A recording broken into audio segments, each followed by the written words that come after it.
Kajian kita sampai di surat An-Nisa ayat pertama hingga ahad kala wingi sampun kula kirim, kula upload teng YouTube, kula paring judul kok bisa amalkan Al-Qur'an tapi tidak masuk Islam.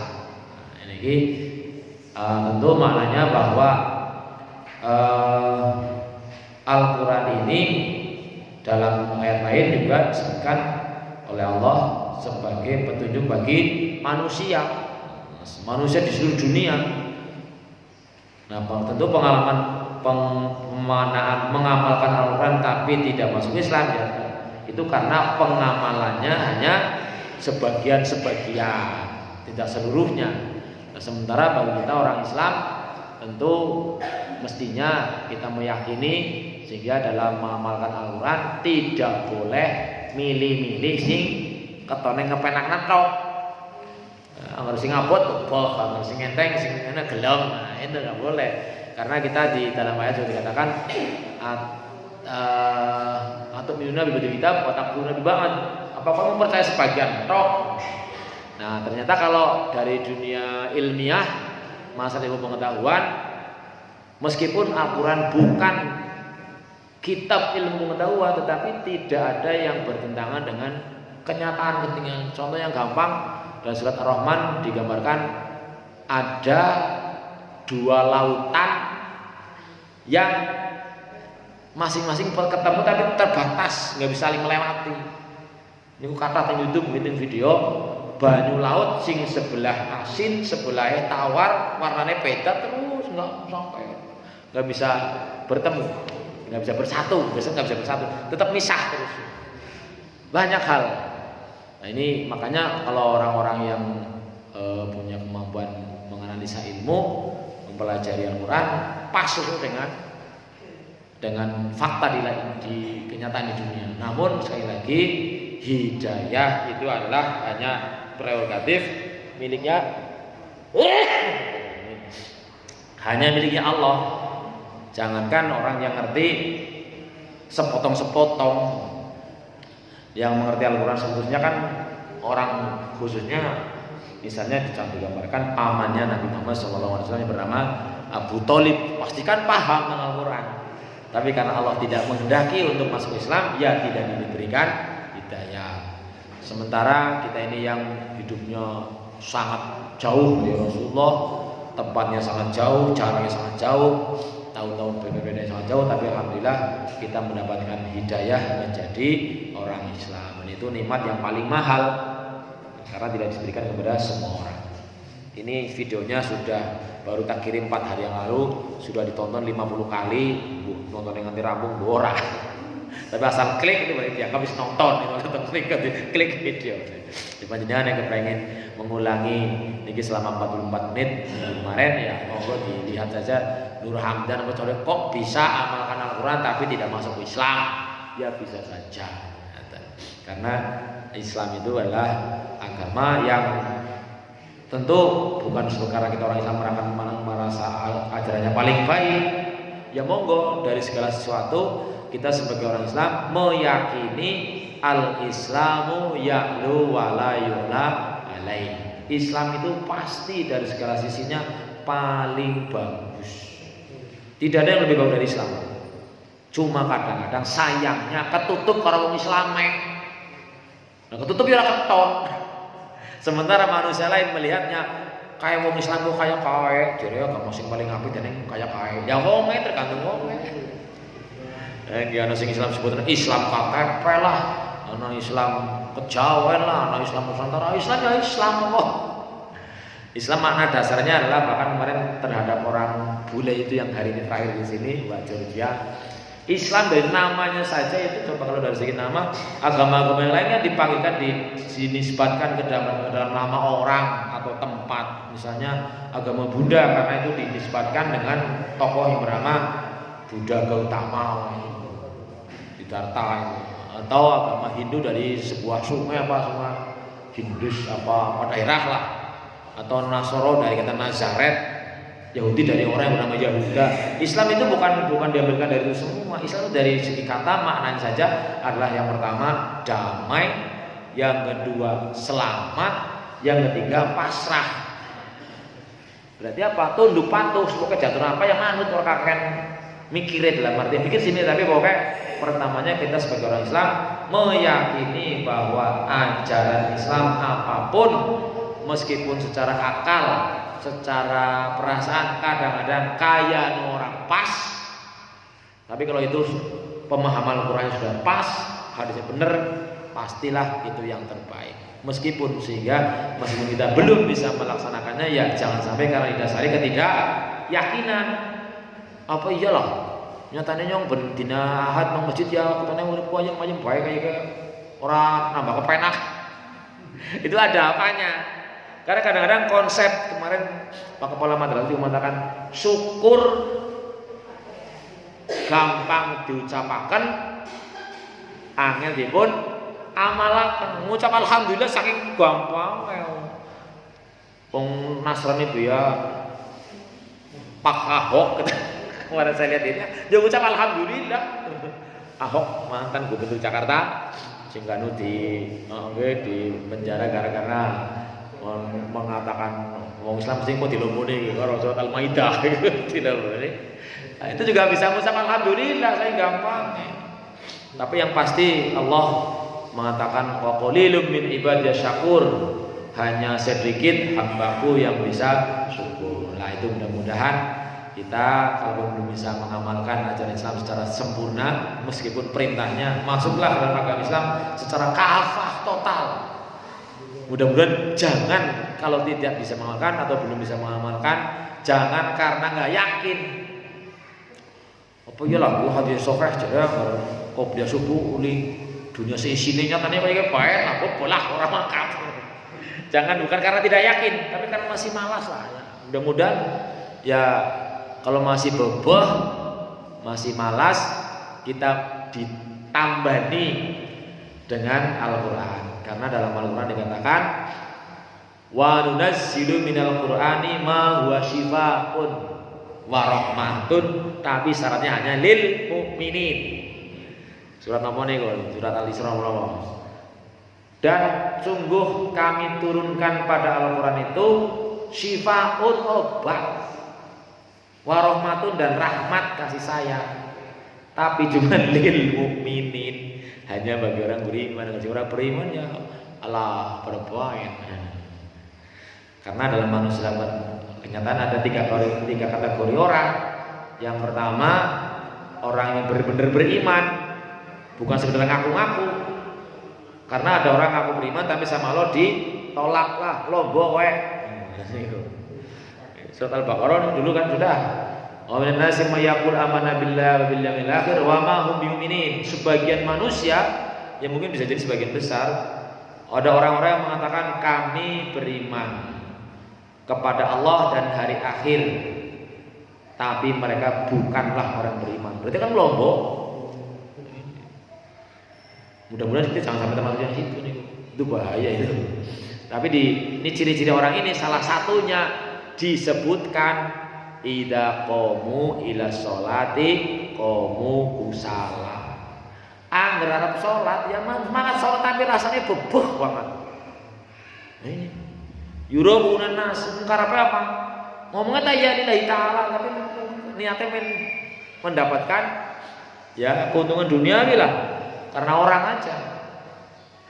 Kalaupun kita belum sampai tahapan itu, ya mudah-mudahan masih tahapan belajar sampai apa? Sampai mati lah. Nah, yang orang mangat orang kepengen karo jamaah, orang kepengen karo imam, orang kepengen karo tanggane, nah, jangan. Karena kalau sampai kita kategorinya kusala boboh-bobohan, itu yang Allah divonis sebagai orang munafik. Makanya ketika kita boboh, teman ya, kemutan ayat itu, syifa sebagai obat. Rahmatun dan kasih Allah lil mu'minin. Wala yazid dzalimina illa khasara. Kalau orang-orang itu ini hanya tambah rugi saja. Ini orang pertama. Orang kedua, ada orang riwayatnya menghadap Rasulullah, amantu billah, kata orang itu. Tapi Rasulullah mengatakan qul lam tu'minu, lah apa yang ngomong trok. Tapi walakin qulu aslamna, kowe nembe Islam. Walam mail imanu fi qulubikum, iman runtakan hati. Iman itu ucapan tok. Kan iman yang benar itu adalah unsurnya ya hatinya membenarkan, mulutnya mengucapkan, fisiknya mempraktekkan. Kita tuh kebanyakan udah ngerti, yang ngerti gini tapi kadang-kadang boboh ngelakoni. Nah, ini makanya ya mudah-mudahan ajaran Islam ya banyak yang kadang-kadang kita sudah sampai tahapan janjane wis kudune memaksa diri, tapi mungkin karena apa ketidakyakinan, apa karena boboh akhirnya nggak mau. Sampai nanti ada masanya ketika orang sudah dijemput malaikat Israel, kemudian ada perasaan, kemudian ada dialog disebutkan fima kuntum kepriwe kok dene uripe kaya kowe bae sing nganti mati nganti kowe bae. Jawabane kunna mustadnafina fil ard. Lan nang bumi nah wong ora mampu. Itu dibantah. Alam takut ardullahi wasi'ah, bukankah bumi Allah luas?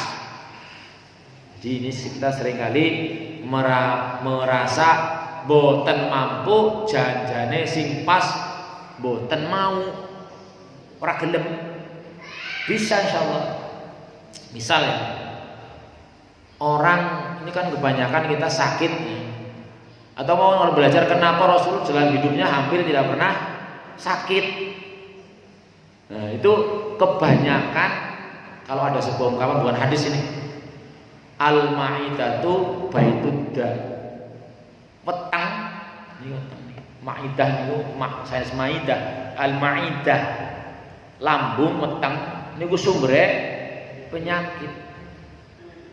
Artinya kebanyakan penyakit yang kita rasakan itu berasal dari mulut ke perut.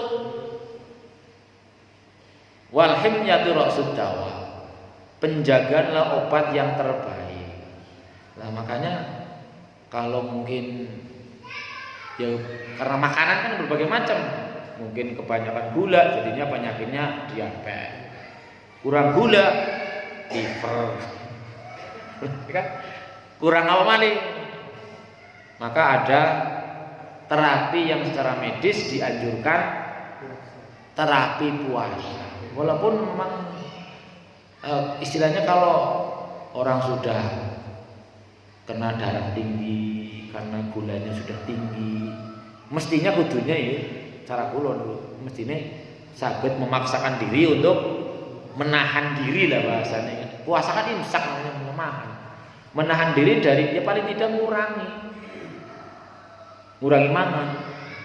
Malah kalau nomong gon jenengan saged buka tokoh yang bernama Dewi Huges itu. Pernah dengar gitu? Wah, dia gendut banget kok sedikit langsing banget sehat. Beritanya saya sudah 8 tahun tidak makan nasi. Bisa ya? Ya bisa ngono gelem. Kayak gitu. Nah, kita kadang anggar nyuwun madang sega urung madang kok. Itu kan hanya dari kita saja, dari pikiran kita.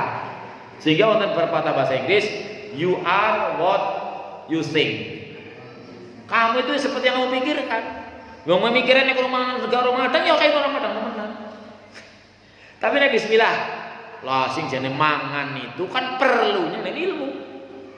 Yang diperlukan oleh tubuh adalah zat-zatnya, bukan nama makanannya.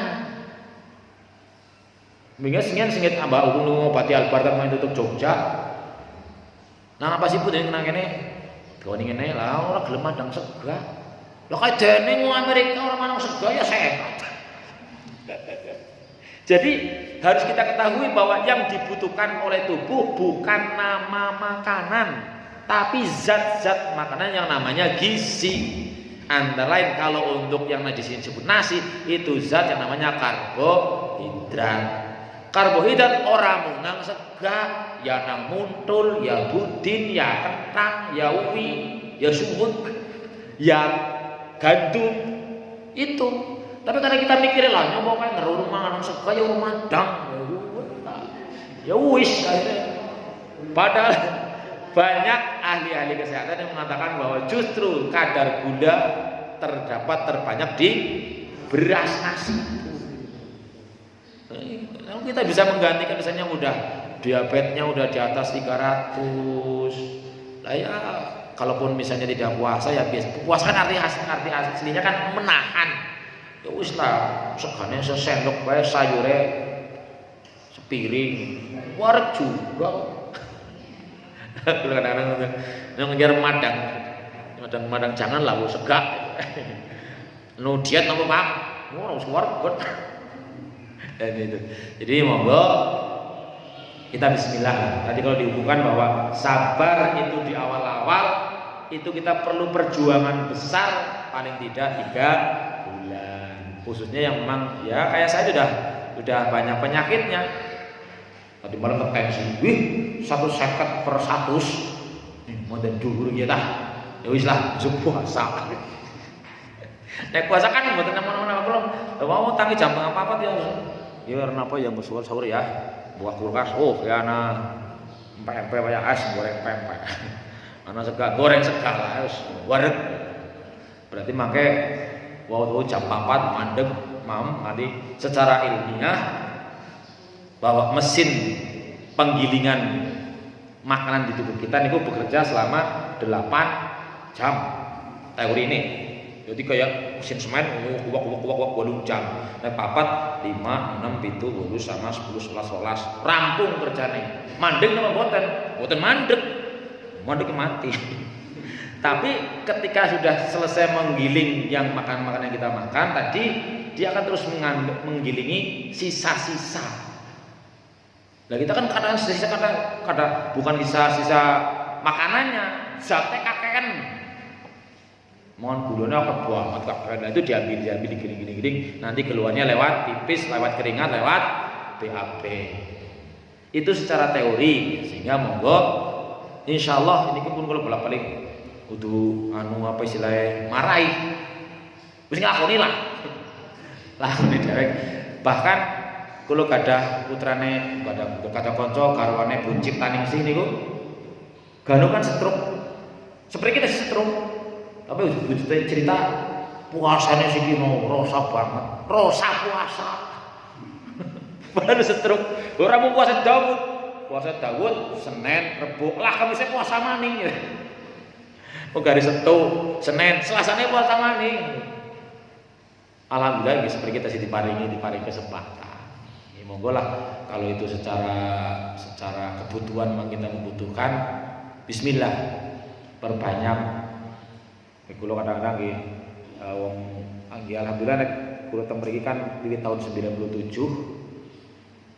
sing jenengane Opnam pisan janji karo niki ora korek matane niki. Mlebet rumah sakit sering nunggoni. Gitu loh kulo pesen jajalah terapi puasa. Nyuwah ora perak-perak ora butuh nasihat lah. Ya wis. Maksudnya dikancani aja bareng kancani lho niku. Nggih. Dan iki bahwa ada ajaran seperti itu. Monggo kita berusaha untuk mengamalkan untuk kebaikan dunia wal akhirah. Dan terakhir kemarin sudah bahas ayat pertama, intinya adalah bahwa Al-Qur'an ini diperintahkan oleh Allah sebagai diciptakan sebagai petunjuk bagi manusia manapun, dan bagi orang Islam dalam ayat ini sampai disebutkan 2 kali ittaqullah. Perintah bertakwa sampai disebut dalam satu ayat 2 kali. Panjenengan konten sing apal selain iki sing seayat kok ittaqullah ping pindho? Kula kemutane sing konten kali kula kemutan. Niki kita pertama ittaqu rabbakum. Teng wingking wattaqullah. Kepentingan ping-ping dulu menunjukkan betapa itu pentingnya berusaha bertakwa. Dalam surat lainnya, surat Al-Hasyr juga ada ya ayyuhalladzina taqullaha wa tanzur nafsum ma qaddamat wattaqullah lagi. Jadi dalam banyak hal bahkan menjadi rukun khutbah untuk berpesan tentang takwa. Takwa itu apa? Imtisalu awamirihi wajtinabu nawahihi. Takwa itu mengerjakan perintahnya, meninggalkan larangannya. Nah, berarti mempelajari ini perintah bukan, ini larangan bukan, juga harus tahu, harus dipelajari. Kadang-kadang kan apa orang kayak kiye, itu kan berarti kan ini dilarang apa enggak? Apa gue perintah itu apa kudu? Ya, sehingga sebenarnya dalam Al-Quran tidak disebutkan antara sunnah, mubah, wajib, makruh. Tapi itu kemudian hasil para para ulama bahwa hukum-hukum agama mencakup 5 hal. Yang pertama wajib, yang kedua sunnah, yang ketiga mubah, yang ketiga makruh, yang keempat 5 ya haram. Wajib, sunnah, mubah, haram, makruh. Tapi kadang-kadang guru nih kurang pas. Wajib dilakoni uli ganjaran ditinggal dosa. Sunnah dikerjakan uli ganjaran kalau tinggal orang apa-apa. Ini gue keliru. Orang dosa iki. Ini bahasanya iki-ikian itu. Lah, ganjaran keton ora iki. Dosa orang keton iki. Sana. Padahal kita kan sebagai orang Islam menyadari bahwa justru faktor unsur agama yang paling mendasar itu adalah yang tidak kelihatan, sing ora keton. Apa Gusti Allah keton? Ora keton. Surga ya ora keton, sisa surga ora keton. Jadi wajib ya jangan sampai ditinggal, sunnah jangan sampai juga, sebisa mungkin jangan sampai ditinggal karena amalannya fungsinya go nomboki, go nembeli sing bolong-bolong. Maka ada murid tanya, Pak, lah salat subuh kalau kuliah subuh gede di ganjarnya. Ya gede salat subuh, lah ini salat subuh orang kuliah-kuliahan. Lah kok yakin salat subuh ketampa? Jajal, ini udah tes. Ada 2 gitu. Syarat amal itu diterima, bukan syarat sah. Salat sah malah akeh. Syarat diterimanya 2. Ayo apa? Yang satu, yang bisa jawab, ikhlas. Ikhlas itu apa? Bingungan nih gari. Syarat pertama adalah ikhlas. Dalam bab ikhlas Allah menggunakan 2 kata. Yang pertama mukhlis, yang kedua mukhlas.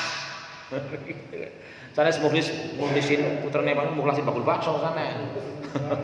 Mukhlas. Kita berusaha mukhlis supaya dibantu sama Allah sehingga menjadi mukhlas. Yang diproklamasikan oleh iblis tidak bisa diganggu, tidak bisa digoda, itu adalah mukhlas, bukan mukhlis. Illa ibadaka minhumul mukhlasin, itu iblis mengakui. Kula mboten badhe berdaya nek kepangi kala sing jenengane soal jenengane mukhlas. Kali sing mukhlas niku isim maf'ul. Tiang sing didamel ikhlas kan Gusti Allah. Berarti memang dia niatnya kita berusahanya mukhlisin, mudah-mudahan bisa dibuat Allah menjadi mukhlasin sehingga tidak mempan digoda iblis. Kula panjenengan saya mbara ajal pokoke yo siki apalna ge ayat ge. Ulangi, untuk ternuntun ping 5. Ping 4 ngomong 4. Ping 5 wis iki yo. Ulangi perkata orang ping 5. Sing bisa ngulangi maneh nang arep guru ngene maju lancar 50.000. Ora bisa. Ya kula ngomong dia kowe kok ngapalna ping 5 ora bisa. Malah nang omah pisan be ora. Arep apal kepriwe lah. Pak guru apal kudu karena wis tua. Bolak-balik mau ping 7 ping pira. Oke, ini masalah kesungguhan dalam belajar. Maka sunnah itu fungsinya nggo nambri berdasarkan hadis. Jadi pertama-tama nanti yang dihisab di hari kiamat adalah amalan yang wajib. Kalau ternyata yang wajib itu banyak bolongnya, ada mungkin sholat di dunia orang mikir liane, begitu sholat yang mlebu dewek-dewek ngene. Herman apa heran pikirannya pada amat metu dewek.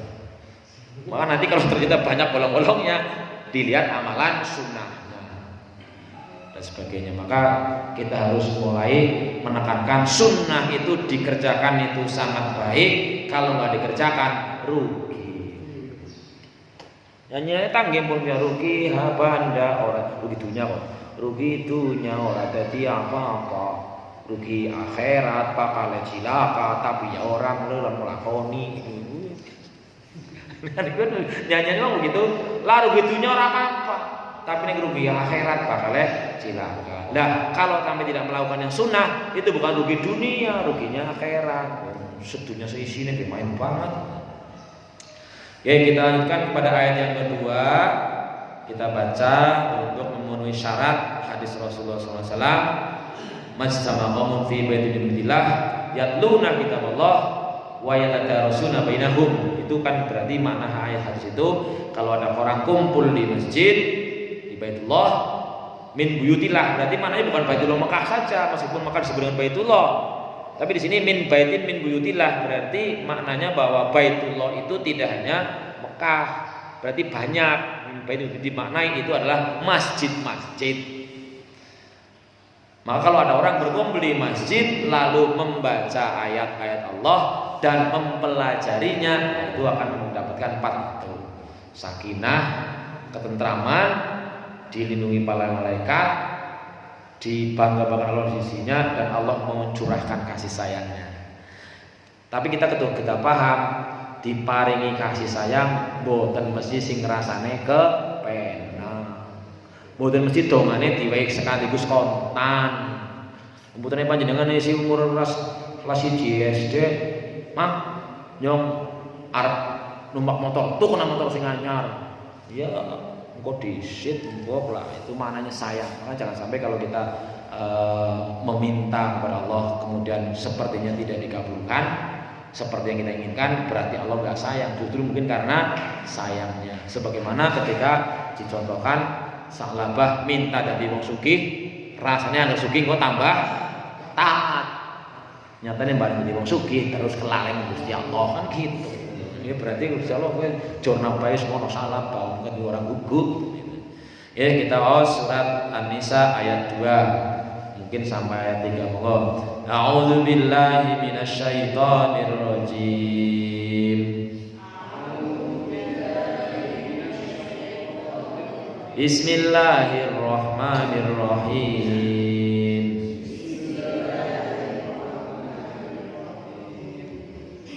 Wa atul yatama amwalahum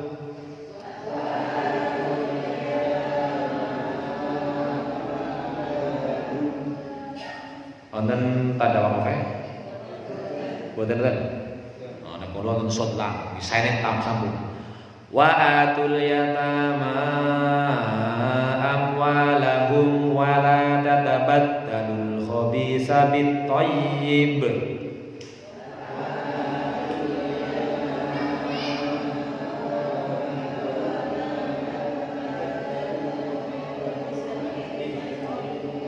Kata bitoyib wonten apa? Shot lam maknane al waslu aula, disambung langkung sae. Ini karena mungkin nafasnya mboten kuat, nggih diwaqafaken darurat. Wa atul yatama amwalahum wa la tatabaddalul khabisa bit thayyib.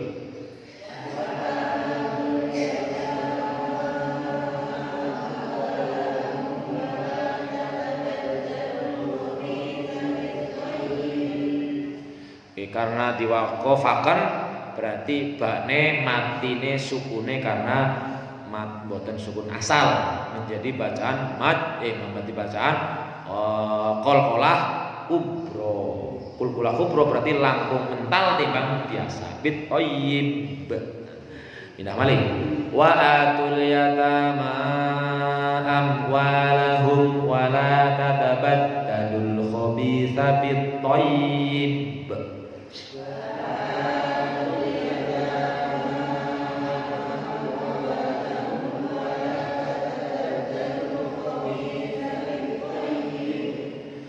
Wala tatabadalul khabisa bit thayyib wala ta'kulu amwalahum ila amwalikum.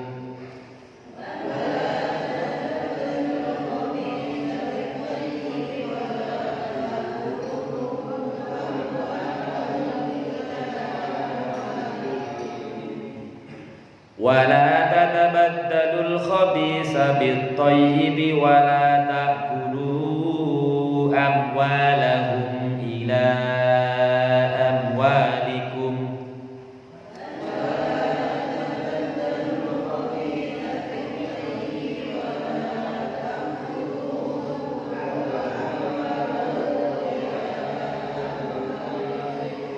Innahu kana huban kabira.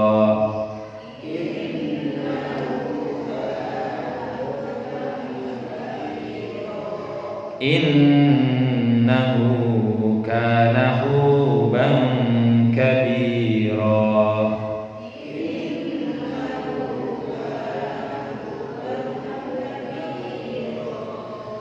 Wa in khiftum alla tuqsitu fil yatama fankihu ma taba lakum.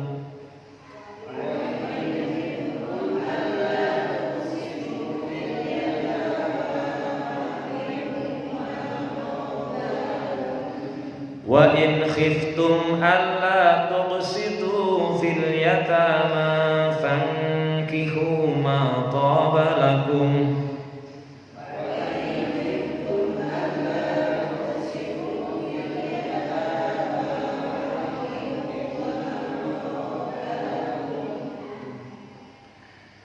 Fankihu ma taba lakum minan nisa'i mathna wa thulatha wa ruba'.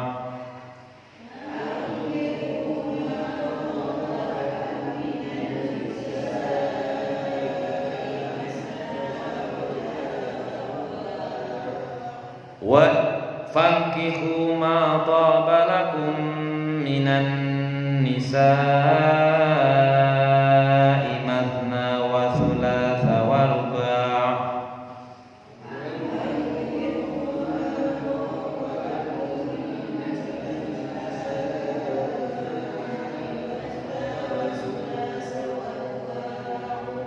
Tanda wakafnya apa? Jim jais, yang begini shot lagi, ngomong apa mawon. Fa in khiftum alla ta'dilu fawahidatan aw ma malakat aymanukum.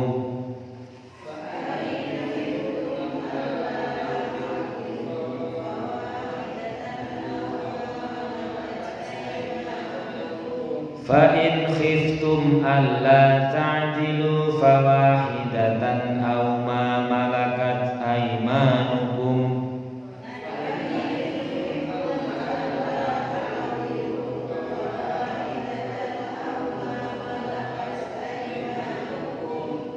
Dzalika adna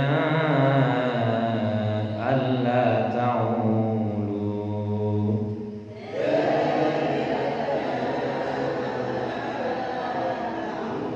Shadaqallahul azim. Kita kaji mananya.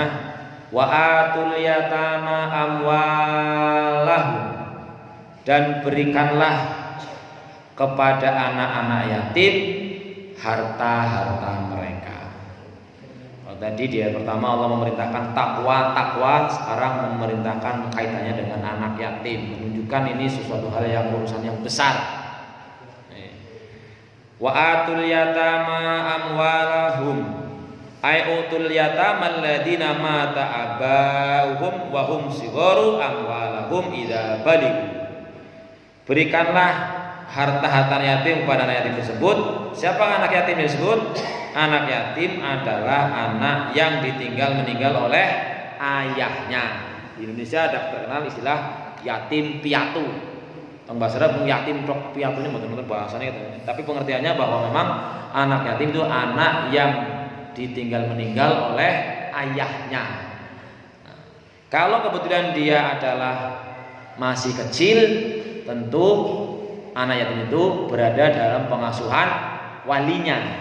Nah, walinya siapa? Dalam agama Islam yang disebut dengan wali itu jalurnya laki-laki.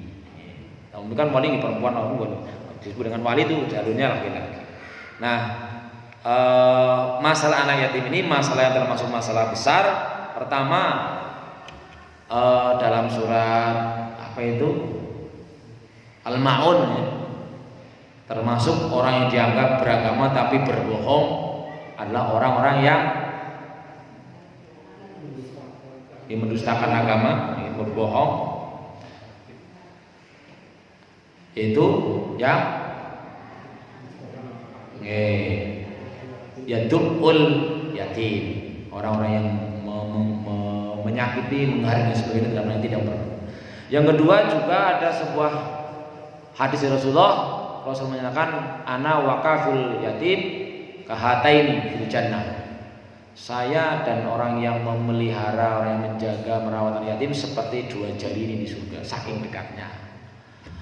Terus juga ada hadis mengatakan bahwa semulia-mulia rumah adalah rumah yang ada anak yatim yang disantuni dengan baik. Ya, maka ini menjadi urusan yang cukup besar karena juga memang Nabi Muhammad sendiri terlahir sebagai anak yatim. Nah, tidak berkemungkinan bahwa anak yatim ini memiliki harta warisan dari ayahnya, apalagi anak yatimnya laki-laki. Itu asobah binafsih. Haknya anak yatim tinggalan bapaknya itu adalah haknya anak yatim itu. Maka di sini ada perintah dari Allah Subhanahu wa taala kepada para wali, para pengasuh, berikanlah hartanya anak yatim itu kepada mereka ketika idza balagu, ketika mereka sudah balik, sudah cakap. Bukan sekedar balik pengertian secara syar'i kan, kalau yang balik sudah orang anak laki-laki ditandai dengan sudah mimpi basah. Anak sekarang umur 11 tahun ya pada balik. Bocah wadon kadang 9 tahun ya sudah balik, sudah haid. Apakah saat itu diberikan aja hartanya? Enggak. Pemahaman dari para mufasir ini adalah kalau anak itu sudah cakap mengelola hartanya. Kalau sudah cakap berarti dalam arti ya ukuran pertamanya ada tidak terbuat hanya masalah umur. Ada anak bocah cilik tapi jangan mikirnya orang tua ya, tapi ada orang tua mikirnya kayak bocah baen, beda-beda. Ya agama secara umum, mestinya seorang manusia ya agama mengajarkan agar dipersiapkan saat balik itu sudah dewasa bener-bener. Tapi karena kadang-kadang karena fa'abawaihu wong tua lorone, wong tua lorone ya orang-orang yang bergaul dengan keduanya, tidak hanya saya juga terpikir masalah redaksinya bukan fawalidaihi dalam hadis itu ya, bahwa setiap anak yang lahir kullu mauludin yuladu alal fitrah. Setiap anak yang lahir musapa biyung ramane itu terlahir membawa fitrah. Fitrah itu adalah cenderung untuk menjadi seorang yang baik sesuai dengan ajaran Islam. Karena ada yang mengatakan faqim wajhaka lid-dini hanifa. Kamu tegak luruslah kepada agama ini, fitratallahi allati fataran nasa 'alaiha, yang sudah Allah fitrahkan. Gampangnya setiap orang tuanya sama ini mesti cenderung akan mengajarkan membawa ajaran atau melaksanakan agama Islam. Tetapi prakteknya di tengah jalan fa'abawahu, itu terjemahan ketika kenapa bukan fawalidaihi ya gitu. Fa'abawahu diterjemahkannya rama biunge fa'abawahu. Sebab kalau misalnya ada anak ini nonton kiriman yang paling murid, ini Pak saya sudah transfer bayar SPP, soalnya saya kerja di Jakarta, perlu tak kenilare nih. Nah, bapak ibu kerja di Jakarta, ibu yang di Jakarta. Lah bapakmu nanti embuh ora urus. Itu sekarang banyak banget loh. Saya menjumpai di MTS itu banyak anak-anak yang ramane ora urus. Kan nggak ada bekas rama, bekas bapak kan nggak ada. Sing ana bekas bojo malah mungkin. Wong wis dude ora urusan randane wis idai rampung. Tapi kan nggak ada bekas anak. Tetap bapak wajib memberi nafkah mestinya. Tapi bapak ora urus, kasih banyak seperti itu. Akhirnya anaknya ikut mbahnya. Kadang-kadang mbah mungkin karena udah sepuh ya kita maklumi, mikir ora pati ya. Aduh, sing penting bocah meneng, kalem, ketone main-main saja, baik-baik saja. Nah apa sih kok anggar nak lah jenenge lemes temen turu jam pira sih? Ya mungkin zaman sekarang nyepeli HP nanti tengah malam bisa jadi dan sebagainya lah. Ini fa'abawahu berarti mungkin terjemahnya bukan sekedar kedua orang tuanya, tapi ya lingkungan terdekatnya lah. Kan ada sebuah ajaran mengatakan aljar qobladar. Anggar arep tuku omah, arep mikir rumah sing dipikirin aja omah disit. Tapi tanggane kayak apa? Ada lagi pesan ikhtar sadiqoka wastofihi tafakhuron. Kowe arep kancan harus rawuh, pilih sing paling apik. Sebab anggar kancan karo bocah elek wis jelas lah. Luwih gampang kowe melu eleke timbang kancan karo bocah apik, kowe melu apike, ngandel bae ngono. Ya kenapa mu sekarang sudah sunatullah anggar sing elek kowe kepenak dilakoni. Dorong-dorong karo belis, ayo terus ngono terus. Ini sudah sunatullah. Anggar sing apik jelas abot gandul ya ora usah dene kaya ora kuwi ya tetep urip. Ora salat beka sugih bae kok jenengan salat marat bae ngapa? Belis.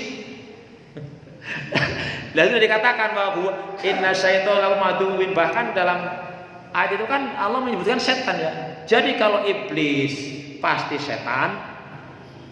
Kalau setan orang mung iblis. Priye niku? Belis itu setan. Setan orang pun iblis tok. Ana setan menungsa barang. Allah ngabari inna syaitana lakum aduwwun mubin fattakhidhu aduwwa. Setan dibeli sebutannya. Itu musuhmu yang paling nyata. Jadikan musuh, jadikan teman. Melu poin. Makanya itu sunatullah. Maka ada ungkapan ya wahdar mu'akhadhat dani li'annahu yuti kama yuti sahihal ajrahu. Pelajaran sanawiyah, sanes Quran, bahasa Arab. Tapi masuk akal. Kowe ngati-ati anggar kekancan karo wong sing akhlake elek. Sebab gampang nular kaya nulare gudik mengaring kulit sing waras. Gatel garing pindah ngene gatel lek. Gatel ngene awak akhir gatel kabeh. Gudik niku. Mun tau gudiken rasa. Nggih. Jadi gampang anggar sesrawungan karo wong sing apik belum tentu ketularan apik kek. Tapi agar kekanten karo wong sing elek wis gampang hampir dipastikan ketularan elek. Makanya ada hadis, nih hadis. Mulai kula gonten ini. Apa hadis nggih lalen? Al mar'u ma'a dini khalilihi. Sawijining wong kuwi arep bareng-bareng karo agamane kanca pereke. Al mar'u ala dini khalilihi. Falyandur man yukhalihu. Mulane direnungaken dinalar-nalar karo sapa sing kanggo karepe sing dia kanca akrab. Khalil kan kekasih sing disenengi. Gampangnya silakan bergaul dengan semua orang. Sahabat teman 1000 belum cukup. Sahabat 2 saja sudah cukup maksudnya gitu. Artinya kita butuh orang-orang yang supaya kita bisa termotivasi. Bahkan tafsir surat Luqman, sana sahabat Luqman, surat Luqman kan ada Al-Quran surat Luqman itu juga ada yang menafsir di sana, diantaranya mengenai wasiat Luqman kepada putranya yang akhirnya akan menjurus diantaranya dalam hal pergaulan. Pilihlah nek kowe kaya gamane kulit serawung pembahasannya merek mboten akrab merek serawung karo tukang empuk ya kowe bakal kesromong melu panase. Ning ngger merek bakul minyak wangi minimal ya ditoleti men wong. Tuku ta ora? Nggih, wangi iki kemana sih? Ini penting banget. Ini masalahnya anak-anak kita secara umum biasanya kenapa jatuh ke dalam ketidakbaikan seperti itu, karena dalam bergaul itu mung deleng kancane. Melu kancane. Padahal kita kan posisinya ya kanca, ya adik, ya kakang, ya anak, ya dan sebagainya. Kalau yang namanya ukurannya teman, ya tergantung temannya tadi. Sing jenenge aturan bukan aturan ya, ini ada pepatah bahasa Arab, la yahlul mar'u min aduwin yaqdahu au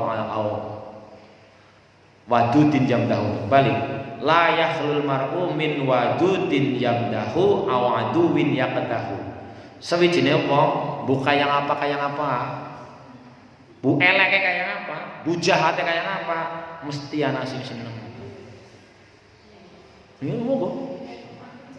Lah iya, malah kadang-kadang kancane luwih setia malah ngono. Bos narkoba, woi sanak gue jamin wae.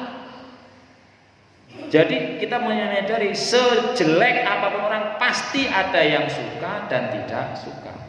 Sebaik apapun juga begitu. Lah kurang apa mainnya Nabi Muhammad sallallahu alaihi wasallam. Tetap mana sing sengit. Nah, itu biasa. Lah masalahnya kalau hanya lihat temennya begitu. Mestinya kita melihat dari berbagai sisi lah, jangan terlalu GR. Kanca koyo bener ora apa-apa. Kok lihat tuh kadang-kadang bocah-bocah sing pakai kayak apa, bukan kita merendahkan, tapi secara logika anak bocah tindike nganti 10, nangkane 5, nangkane 5, nangkene. Diorek-orek kayak apa sawah kayak kae, ora adus semudan mbok, rantang ngono bocah lanang moto kepira. Nah, pokoknya secara logika ya. Tapi bagi mereka ya dengan temannya ya baik-baik saja gitu. Gila, sebutannya anak pang atau apalah. Ya mananya kita dipesankan agar dalam hati, termasuk masalah di sini dalam membina anak yatim. Jadi kalau sudah ada harta dan sudah dewasa nanti bisa mengelola, ini perlu dipersiapkan. Ya artinya ketika ada anak yang kalau di alam dalam syariat, kenapa kok yang diperintahkan sholat ya? Dasarnya loh, wa'mur ahlaka bis sholat. Perintah keluargamu kon sholat. Muru auladakum bis sholat. Kenapa sholat bukan muru bis sekolah? Muru bil ibadah. Sholat karena. Nah ini karena itu saya mbak Ayu apalan yuk coba. Bahwa amal yang akan dinilai itu digambarkan diwakili oleh sholat. Sing ngapal hadis saya ketemu. Orang hafal. Ono ulangan tes. Mula tak lakon dadi guru Quran hadis yang ngapal nyung perintah murid ngapal nyung ngapal disit masa jarkoni. Walaupun guru kan bisa saja nyung deleng ya kowe ngapalna, tapi ya ora kaya kowe lah. Awwalu ma yuhasabu bil abdu yaumil qiyamah as-shalat, karena yang menjadi ukuran nanti kita di akhirat selamat apa tidak itu salatnya. Makanya diperintahkan dipersiapkan sejak dini. Walaupun Hilman wis nembe 7 tahun ya wis karena salat yang rocak kakak cekikikan apa salat zuhur double ping 3 wis pokoke aja bosen-bosen. Salat ora karo wudu ya 7 tahun. Maksudnya nanti kan 7 tahun dilali 3 tahun isi ninggal apa 10 tahun. Sahabat kowe lho. Lah tapi minum di MTS bocah wis umur 13 tahun. Coba sing mau isuk salat subuh ora sing jamaah. Sing salat subuh cung ora mesti kabeh sekelas. Lah anake sapa kowe? Berarti wong tuane ya ngono. Akhirnya kepala kadang lah wong tuane ora pati urus kita kan ngurus-ngurus saya gini. Maaf ya. Begitu.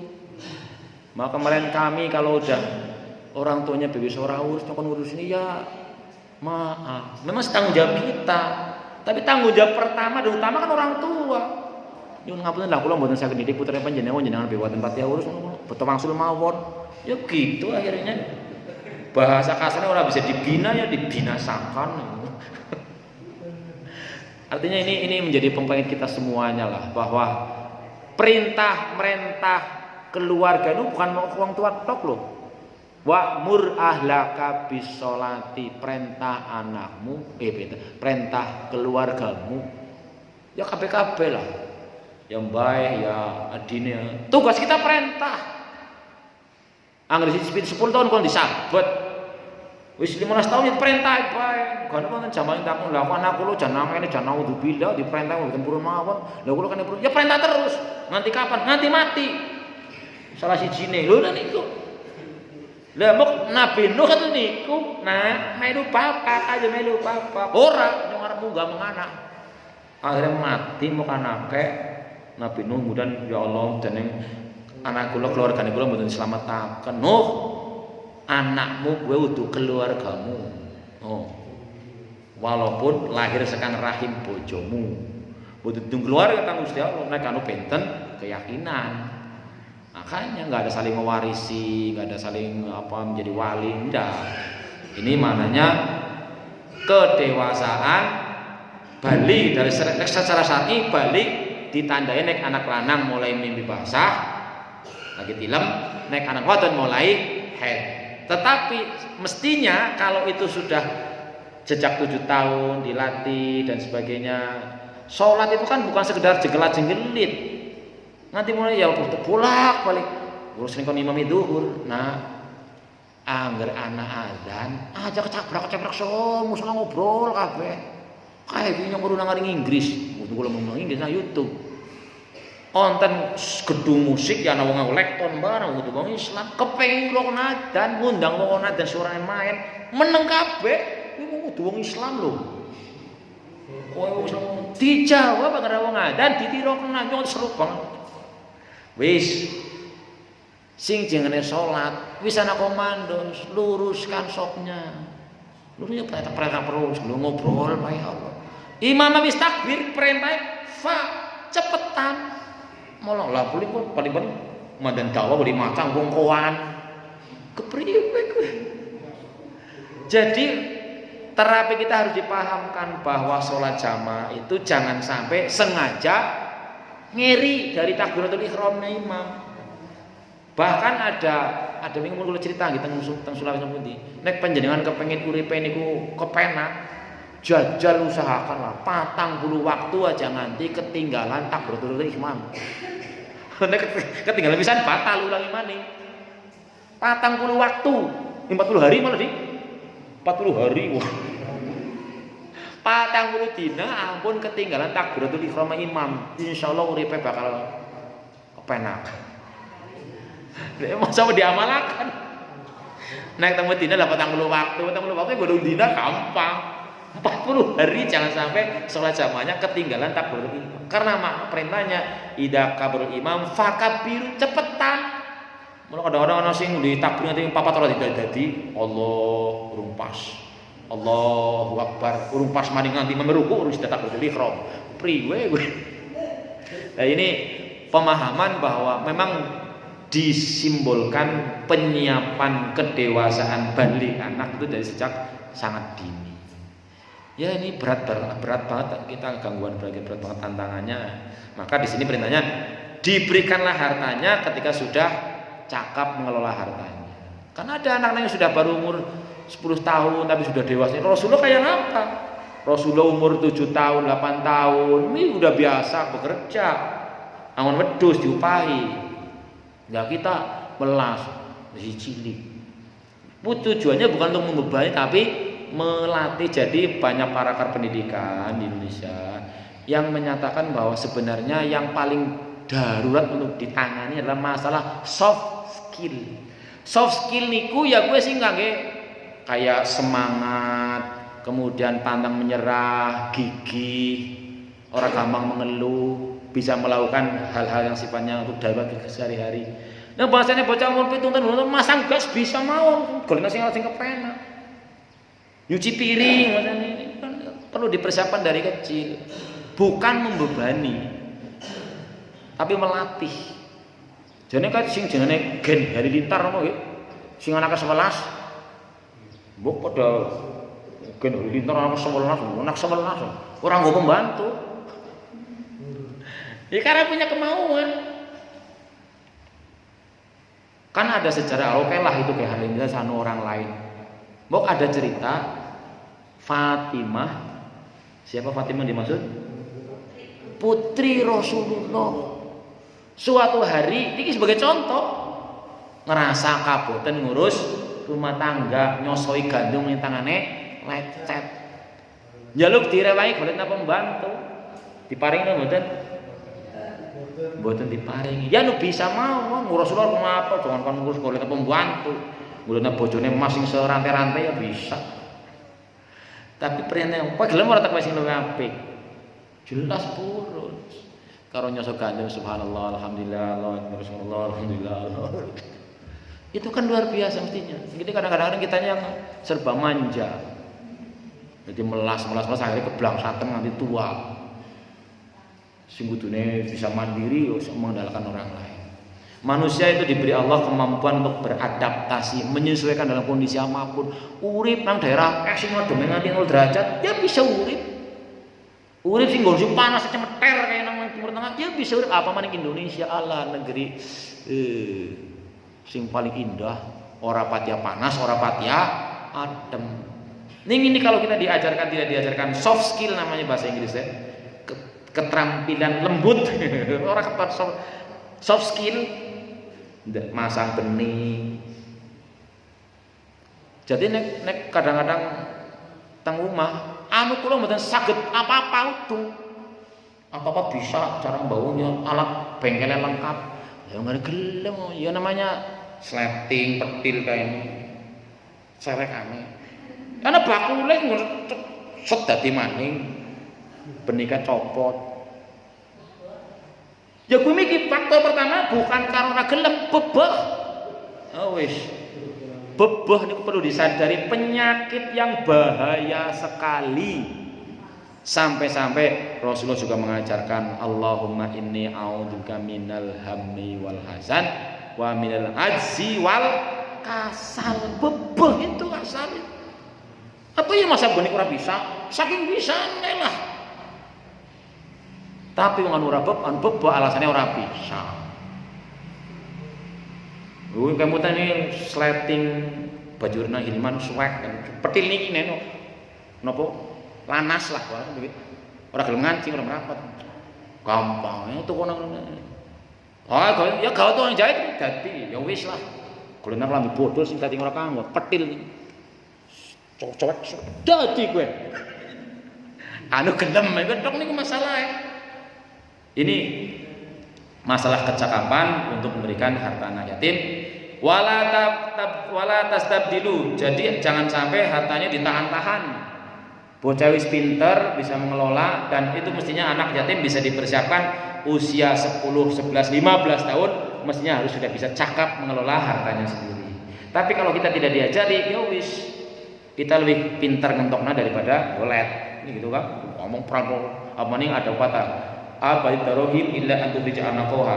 Duit itu gelemnya nongol bae mapen metu bae. Nah, ini makanya kita banyak hal yang dalam kajian kita perlu dikombinasikan. Jadi jangan sampai kalau anak yatim sudah dewasa, sudah cakap mengelola hartanya ditahan-tahan langsung mengelola, golek di patine, itu enggak boleh. Wala tatabaddalul khabisa bithayyib, jangan juga kamu gantikan harta yang jelek dengan harta yang baik. Misalnya ada orang mengasuh ponakan anak yatim, anaknya adiknya atau anaknya kakaknya, ponakan. Tidak lain kakaknya adiknya sini enggak lalu sugih. Nah terus nang aring sing lilik atau wane, oke, menyungkan ya nyong sing memelihara, sing mendidik ya masa nyong oleh nganggo. Ya oke sing udah yatim sing ya kowe itu berarti sing apik king ki wedhus loro sing gemuk sing lemu siji sing kuru siji ya sing lemu ngono nek bocah yatim sing go nyolong karo itu ngupahi merawat itu. Enggak boleh. Ini harus hati-hati di sini. Wala tatabaddul khabisa bithayyib, jangan sampai kamu mencampur menggantikan aila tastabdilu al haram wa huwa maul yatama bil halal wa huwa malukum. Ya maksudnya tukerannya di politiki lah karena memang di antara fitnah dunia yang paling berat kan fitnah masalah harta benda. Aiwala tukhlitu amwal yatama bi amwalikum fataqulu hajamian. Terus kok dipangan kabeh, enggak boleh. Innahu kana huban katsira, sesungguhnya keadaan yang demikian pertama hartane bocah yatim ora diwewekna padahal bocah wis pinter. Yang kedua dicioti, ditukar karo sing mboten bae. Yang ketiga dicampur-campur. Itu huban kabiro. Yang demikian itu adalah dzanban azima, dosa sing gede. Fa innal yatima bihajatin ila riayatin wa himayatin li'annahu dhaifun. Karena anak yatim perlu perawatan, perlu pemeliharaan, perlu penjagaan. Wa dzulmud dhaif dzanbun azimun indallah. Sementara berarti mendolimi anak yang lemah adalah dosa besar di sisi Allah Subhanahu wa taala. Ini mau dosa raton yang raton ya. Ini makanya kita diperintahkan supaya berhati-hati. Wa in khiftum alla tuqsitu, dan sekiranya kalian khawatir tidak bisa berbuat adil, ai idza kana tahta hijri ahadikum yatimatan, kalau dalam pengasuhanmu ada seorang anak yatim perempuan, wa khaufa alla yu'tiha mahra misliha, dan kamu khawatir tidak bisa memberikan mahar misil. Mahar misil apa sih? Mahar sing diarani iki.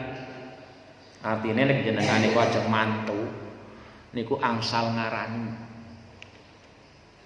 Ngesuk ya mahare anu ya. Mas murni sekilo sanggup ora mboten ya ora usah mundur.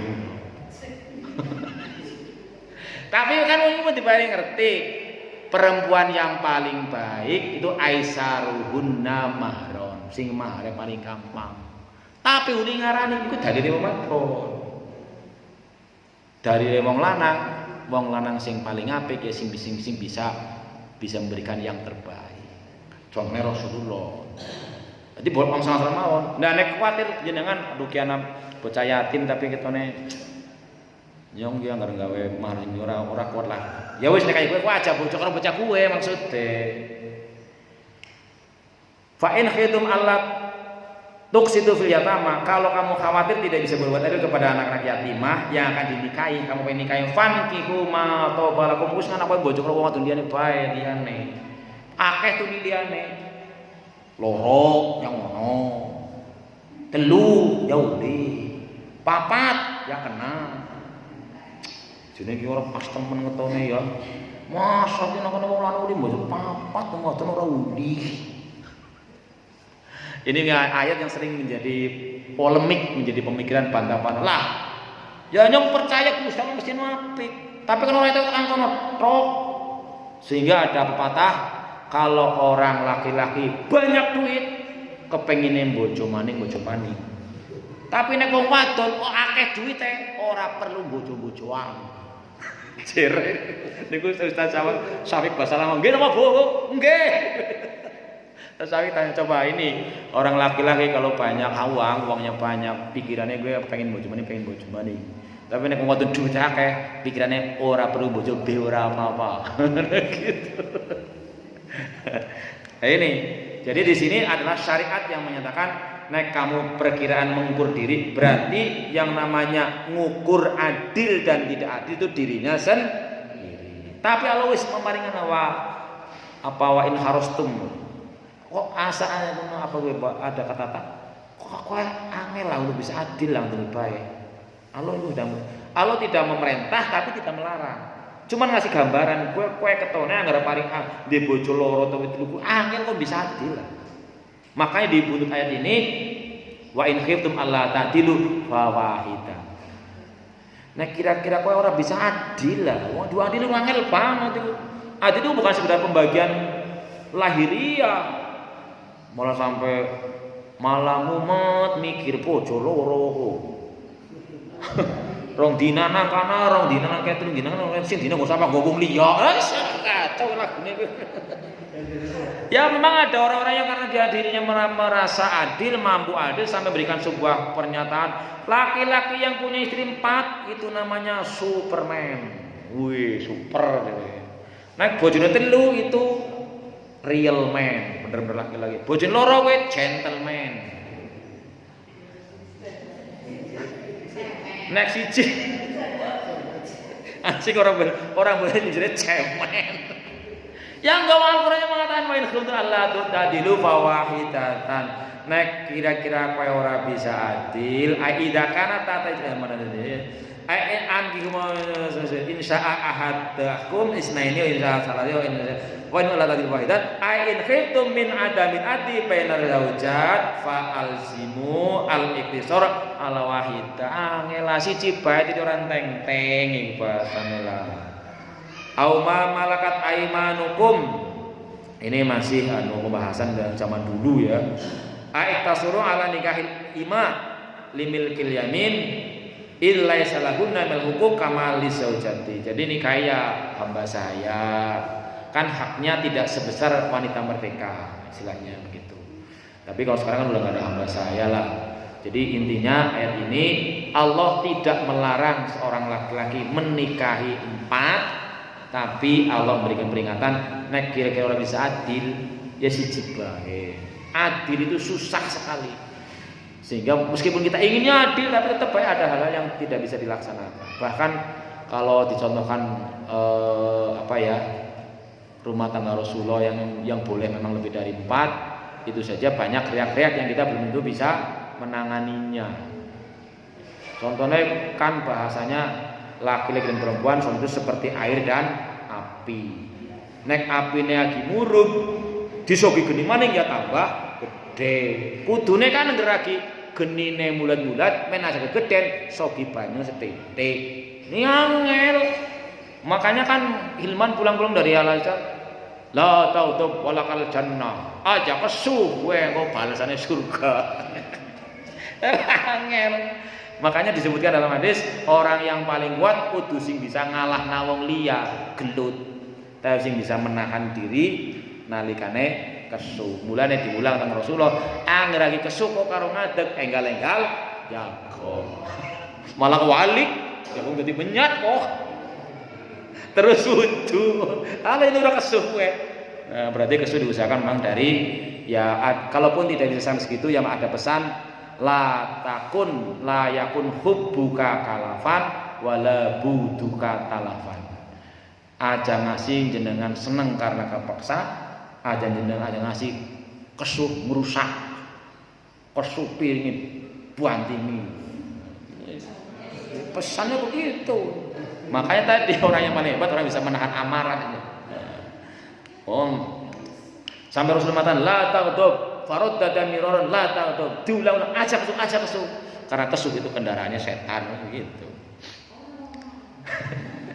Ya memang orang kaya wong memang kudunya aja kaya wong kabeh lho jenengan ora umum. Oh, warung sing ora umum sing warung tidak umum, warung ora umum.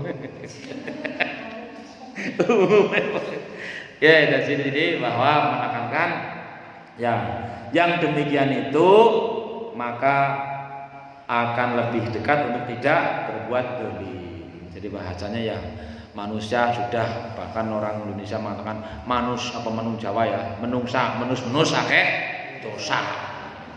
Maka ya bagi kita orang melihat juga kalau kita melihat orang atau melihat diri sendiri dosa dan sebagainya, jangan benci karena orangnya tapi karena dosanya, karena orang bisa berubah. Ini kajian yang mengenai mana bahkan meskipun ya santriwati saya tahu itu tapi nek arep ngering nyong ngana nyong pegadisit aja bojo maning. Ya ada, boleh saja kok. Nah, jadi walaupun tidak ada syarat dalam Islam kalau laki menikah lagi minta izin istrinya enggak ada. Cuma Allah membatasi nek ora bisa adil kira-kira ora usah kakek siji bae. Berusaha untuk adil dalam satu itu. Ini kajian mananya yang tentu tidak akan habis dibahas dalam beberapa hari karena memang banyak sekali kajian-kajian, ada yang sampai tapi yang secara syariat memang ketika zaman ayat ini turun ada orang yang punya istri lebih dari 4 ya suruh diceraikan yang lainnya karena maksimal bolehnya 4. Beda dengan Rasulullah ada khususiyat yang tidak boleh dilakukan oleh umatnya, hanya untuk Rasulullah seperti boleh menikah lebih dari 1 dalam waktu yang bersamaan.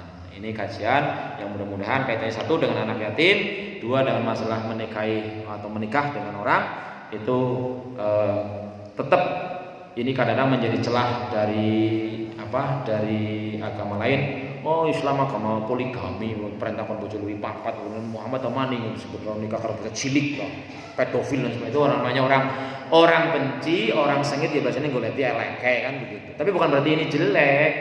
Ini sudah jelas-jelas. Makanya yang paling penting kita itu berusaha apa hikmah di balik itu. Ketika kita melihat sebuah ajaran, sebuah syariat, sebuah perintah Allah yang tidak masuk di akal gitu kan. Ora di temen ketone wong lanang sing wadon siki mati ngesukuli bojo. Wong wadon sing bojone lanang mati kudu ngenteni 4 bulan 10 dina. Kan ora adil ketone. Ada apa di balik itu yang perlu dikaji. Jangan kemudian wah ora adil gue Gusti Allah hebat teman kita gitu. Jadi Allah sudah mendeklar, Allah menyatakan yang kata kuncinya wa ma kana Allahu dzulman lil 'abid. Allah enggak mungkin berbuat tidak tepat kepada hamba. Berarti kita pandai-pandailah mempelajari, mengkaji apa hikmah di balik itu dan pasti itu yang baik. Jangan kemudian lah pokoknya nyorang dulu lah ajaran gue. Ora adil Gusti Allah, nanti termasuknya ya dipertanyakan gue beriman apa tidak. Itu yang paling gampang diukur bahwa orang masuk akal tapi pasti itu yang terbaik. Kenapa laki-laki tidak punya iddah?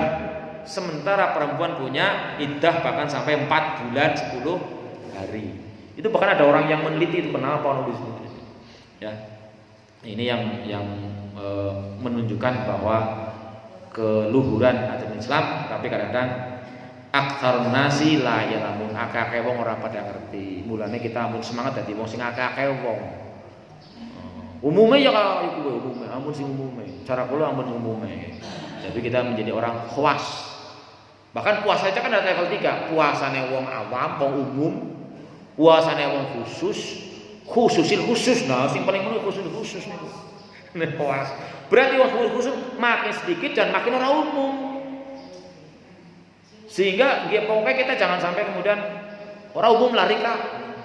Ya memang sing apik sing ora umum itu. Karena umumnya wong yang ora apik, akeh-akeh. Jadi kita punya semangat, men nyong dewekan orang apa-apa. Oke aku yakin apik, lakoni bae. Walaupun langka kancane. Niki kajian kita surat An-Nisa ayat 2 ayat 3. Mudah-mudahan ada manfaatnya. Kurang lebihnya mohon maaf. Ada yang mau ditanyakan? Cakap ya? Kita akhiri kan doa majlis. Subhanakallahumma wa bihamdika asyhadu an la ilaha illa anta astaghfiruka wa atubu ilaik. Assalamualaikum warahmatullahi wabarakatuh.